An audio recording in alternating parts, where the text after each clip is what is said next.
Hello दोस्तों, मैं प्रदुम आप सभी का स्वागत करता हूं अपने चैनल प्रदुम के पॉडकास्ट में।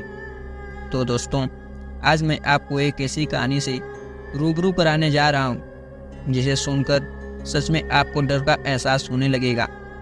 मेरी आपसे बस इतनी गुजारिश है कि आप इस कहानी को पूरा ज़रूर सुनें, और अगर यह कहानी आपको पसंद आती है तो प्लीज़ वीडियो को लाइक और हमारे चैनल को सब्सक्राइब भी ज़रूर करें।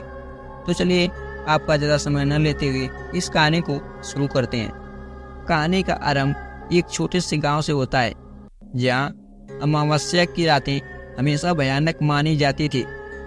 गांव के पास एक पुराना पीपल का पेड़ था, जिसे लोग श्रापित वृक्ष के नाम से जानते थे। कहते थे कि इस पेड़ के पास जाने वाले लोग कभी लौटकर नहीं आते हैं। गांव के बुजुर्गों बताते थे कि इस पेड़ के अंदर एक दुष्ट आत्मा है, जो हर अमावस्या की रात जीवित हो उठती है। वर्षों पहले एक संत ने इस आत्मा को इस पेड़ में बांध दिया था, और तब से यह आत्मा केवल अमावस्या की रात को ही मुक्त होती है।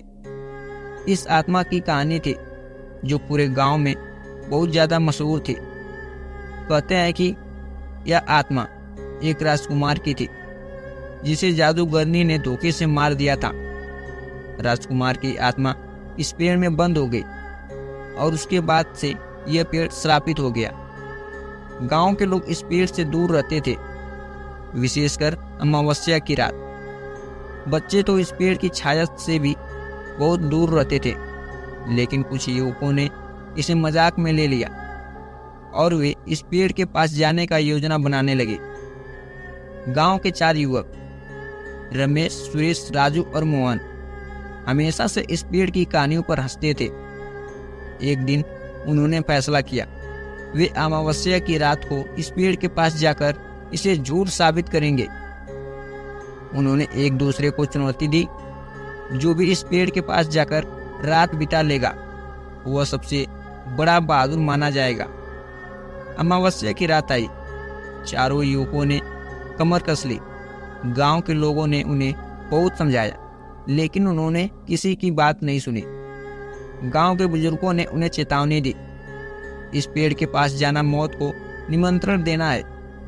लेकिन युवाओं ने उनकी बातों को अंधविश्वास मानकर नजरअंदाज कर दिया। रमेश, सुरेश, राजू और मोहन रात के समय पेड़ के पास पहुंचे। आसमान में चांद नहीं था, और केवल काले बादल और सन्नाटा चारों ओर फैला हुआ था। पेड़ के पास पहुंचते ही उन्हें एक अजीब सी ठंडक का महसूस हुआ, जबकि मौसम सामान्य था। जैसे ही उन्हें पेड़ को छूने की कोशिश की, एक ठंडी हवा का झोंका उनके शरीर में गुजर गया। सभी के रोंगटे खड़े हो गए। रमेश, जो सबसे आगे था, पेड़ की छाल को हाथ लगाते ही अजीब सी चीख सुनाई दी। वह चीख इतनी भयानक थी कि उसके पैरों तले जमीन खिसक गई, लेकिन उसने अपने डर को दबाया रखा और बाकी दोस्तों को हिम्मत दी। ये सब उनका वहम हो सकता है, डरने की जरूरत नहीं है। जैसे ही रात गहराती गई, पेड़ के चारों ओर अजीब सी घटनाएं होने लगी। सुरेश ने देखा कि पेड़ की शाखाएं धीरे धीरे हिलने लगी है, जबकि हवा बिल्कुल भी शांत थी। राजू ने देखा पेड़ की छाया कुछ बड़ी होती जा रही है, और वह एक आकृति का रूप ले रही है। मोहन, जो सबसे निडर था, हंसते हुए कहा, यह सब हमारी कल्पना का हिस्सा है, पेड़ में कोई भूत प्रेत नहीं है।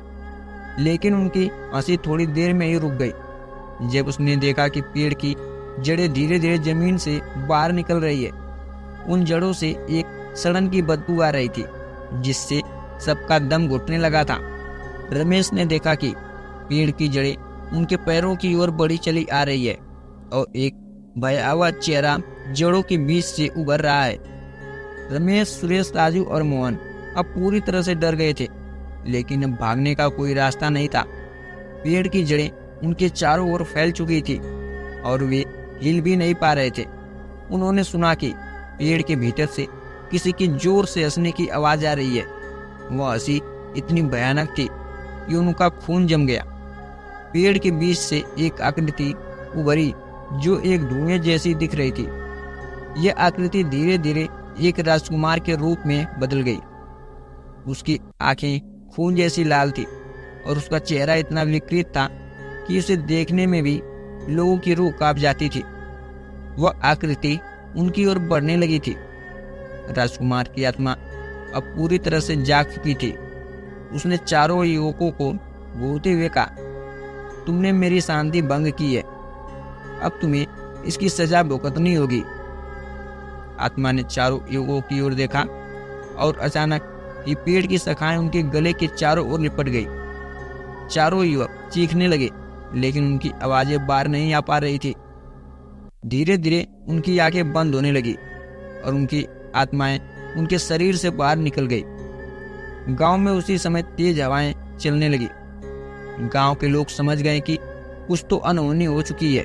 सुबह होते ही गांव के लोग उस पेड़ की ओर भागे। वहां का दृश्य देखकर उनकी रूह कांप उठी। चारों युवकों के शरीर पेड़ से लटके हुए थे। उनकी आंखें खुली हुई थी, लेकिन उनमें जीवन का कोई चिन्ह नहीं था। उनके चेहरे पर एक डरावनी मुस्कान थी जो उनकी मौत की कहानी कह रही थी।